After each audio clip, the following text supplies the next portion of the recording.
esto es sin duda discutible. Yo creo que los escritores todos tienen un momento clásico que es su mejor momento. Borges nunca superó ficciones. Nunca, jamás. Ficciones es esa década del 40 de Borges, es su década de oro. Después siguió siendo Borges, como antes venía siendo Borges, pero hay una novela que uno podría decir es la novela definitiva de la cual Tartabull es un borrador, que es Cuerpo a Cuerpo, que es una novela que rechaza del mismo modo que Tartabull. Yo tengo la experiencia de haberla puesto como lectura en la Facultad de Filosofía y Letras y la gente enloquece literalmente con Cuerpo a Cuerpo, enloquece, odia a la profesora que, le somete a esa tortura, etc. Pero que es como si Tartabull fuera el borrador o el texto epigonal de esa última novela, que David no quería. No quería porque se había dado cuenta, y todavía podía darse cuenta plenamente, que él con Cuerpo a Cuerpo se separaba de algo que siempre también había buscado, que era no el mercado, como se dice ahora, sino una comunidad de lectores. Que él había tenido hasta Cuerpo a Cuerpo, y con Cuerpo a Cuerpo, esa comunidad de lectores, en la cual estaba incluida mi mamá. Porque el primer libro argentino de mi infancia que yo veo verdaderamente es el premio Kraft a un Dios cotidiano en mi casa. Esa comunidad de lectores se la había perdido con Cuerpo a Cuerpo. Habría que ver también por qué perdió la comunidad de lectores, ¿no? También, mi mamá ya no leería una novela de Viñas. La señora equivalente a mi mamá ya no lee una novela de Viñas. Claro. Decir, Beatriz, que lo traicionaba un poco toda la terminología que había inventado para su crítica, que era la serie, el contrapunto, todo el ademán, el sudor, todo eso que lo quiso escribir digamos, a la manera de lo que él había dicho que había que hacer la crítica literaria. Me da la impresión que quiso ser un personaje de su propia crítica, y eso le dejó una mala pasada en cuanto a los lectores de la familia de uno, ¿no? Y para mí Tartabull y otras novelas que no pude leer bien, la verdad, me origina el problema del lector. Tener que cargar con la idea que no leíste bien algo que sospechás que es parte de tu mundo, ¿no? Creo que, como dice Beatriz, él era extrañamente como un cantante de soul, con mucho feeling. Ahora se usa una cosa mucho más cool, mucho más... Hay que ecualizarlo. Exactamente. Hay que ecualizarlo. Él era Solomon Burke. Él tenía volumen, tenía todo, tenía todas cosas que hoy no se sabe si son cualidades, ¿no? O si son atributos. En el año 94 nos visitó acá David Viñas en el programa, estuvo con Dalmiro Sáenz, pleno menemismo, época de poco debate, y bueno, vamos a escuchar un poquito de lo que dijo y seguimos charlando un poco más. Se ha perdido la capacidad de escuchar. La gente quiere colocar su rollo, como se dice en algún lado, y se convierte en lateros. Lo que habría que preguntarse quizá es qué es lo contrario del latero. Dar la lata era una institución, sigue siéndola. Lo contrario del latero y dar la lata es escuchar, dialogar y tener una relación entre vos y yo y vos, permanentemente. Eso creo que está en crisis.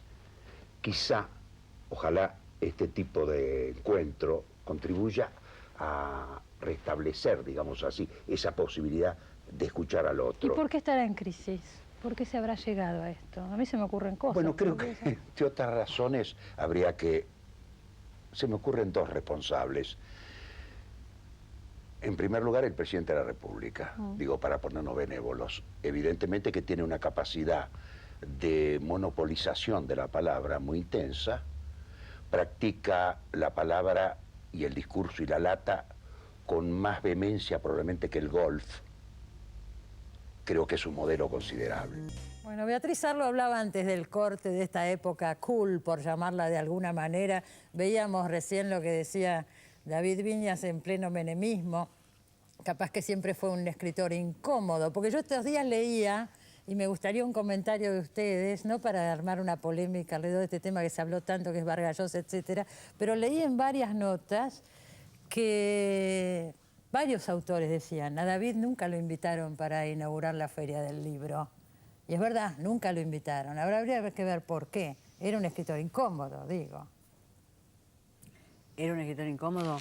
Lo que yo sé es que lo que es la industria editorial argentina no lo ha editado a Viñas profusamente. Es decir, Viñas terminó editando en editoriales pequeñas, con Cristófaro, en editoriales que son editoriales, uno diría, autogestionadas y pequeñas. Y no porque la industria editorial argentina del mercado no tire moneditas a quien aparezca, dado que después salda a los 3 meses todas sus equivocaciones. Sin duda, pero las publican. Pero las sí. publica. Sí. O sea que Viñas no digo que fuera un escritor que tuviera dificultades para publicar, porque siempre iba a aparecer alguien para publicarlo, pero no fue un escritor que las editoriales estuvieran buscando, lo cual ya me parece un dato a considerar, no sé si como escritor incómodo o también un juicio sobre las editoriales argentinas. En cuanto a si habló o no habló en la feria, yo la verdad no voy a la feria del libro, o sea que no presento mi libro. Me acuerdo de algo que voy a comentar porque ahora me acordé. El año pasado, que la feria del libro fue inaugurada, ningún escritor habló.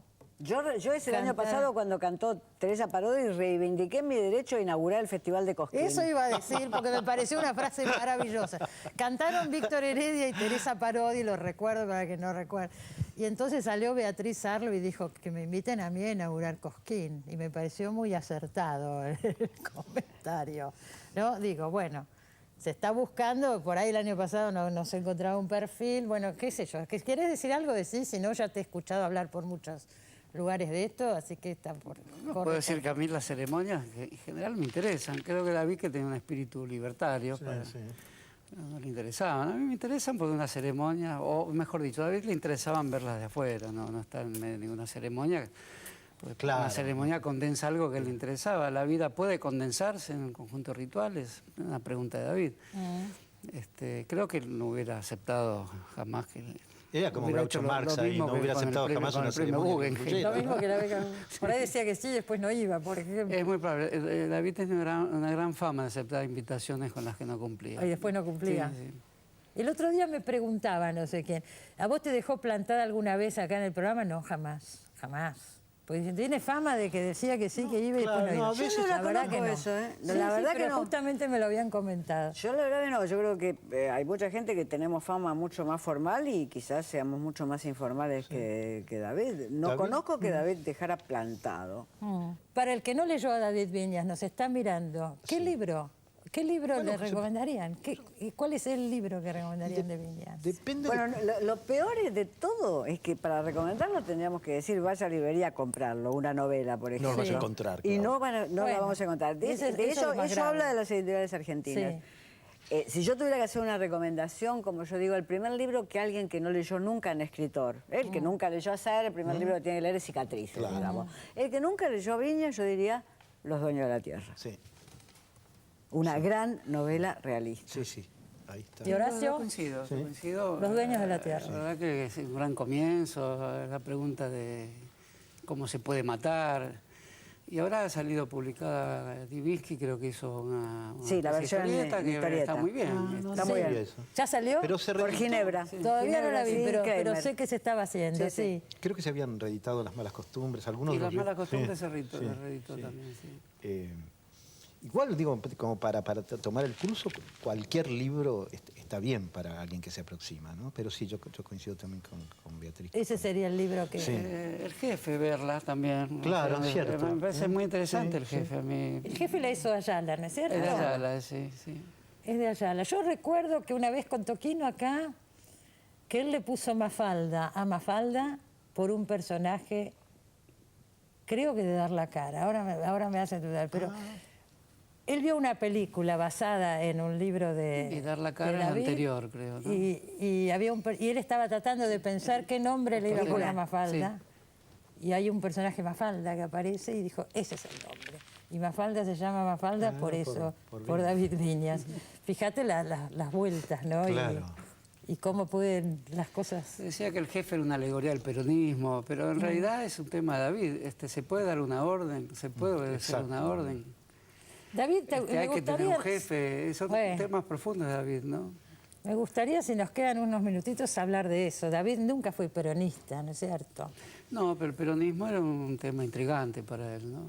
Él tenía una frase que repitió hasta el cansancio, gorila no, Contreras, ¿no? ¿Cómo lo veías? ¿Tenían discusiones últimamente No, yo políticas? lo veo, si tuviéramos que ponerlo en el gabinete de las ideas nacionales, Sí. es un irigoyenista, David. Irigoyenista Claro, él libertario. tenía una formación diría que es, radical, ¿no? Era de familia No, no radical. diría formación radical, es otra cosa. Es el mundo del irigoyenismo, me parece que es un mundo de palabras de lenta actuación, ¿no? Y él tenía eso. Y también su beta libertaria estaba dentro del irigoyenismo. La apreciación que hace Arturo Jauregui sobre él tiene cierta vigencia, ¿no? En realidad sería el intelectual que asume compromisos. En el canon nacional que se está formando en estos años, o en estos días incluso, la presencia de David es muy conmovedora, en el sentido de poner en conmoción los cierres que en un canon se intentan cierres, y David interroga todos los cánones y obliga a abrirlos, ¿no?